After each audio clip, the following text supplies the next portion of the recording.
Chama cha Demokrasia na Maendeleo Chadema kimeeleza kusikitishwa na kifo cha mzee Cleopa David Msuya aliyekuwa waziri mkuu wa Tanzania na makamu wa rais wa Tanzania, waziri na katibu mkuu katika wizara mbalimbali wakati wa uhai wake, kikieleza kuwa kitamkumbuka kwa utumishi wake uliotukuka. Tunaendelea kuenzi na kuthamini mchango wake mkubwa katika ujenzi wa taifa letu.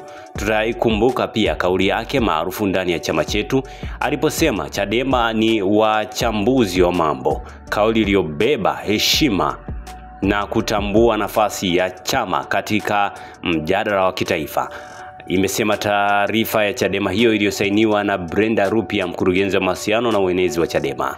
Mzee Cleopa Msuya aliwahi kufika mpaka ngazi ya juu kabisa ya uongozi nchini Tanzania kwa kuwa makamu wa rais wa Tanzania na waziri mkuu. Amefariki dunia asubuhi ya leo wakati akiendelea na matibabu kwenye hospitali ya Mzena jijini Dar es Salaam. Tangazo la kifo chake ilitolewa na Rais Samia Suluhu Hassan akitangaza siku 7 za maombolezo kufuatia kifo cha kiongozi huyo mstaafu aliyepata pia kuhudumu ndani ya CCM wakati wa uhai wake. Asante kwa kuifuatilia Baharia TV. Usisahau kulike, kusubscribe, kucomment na kushare.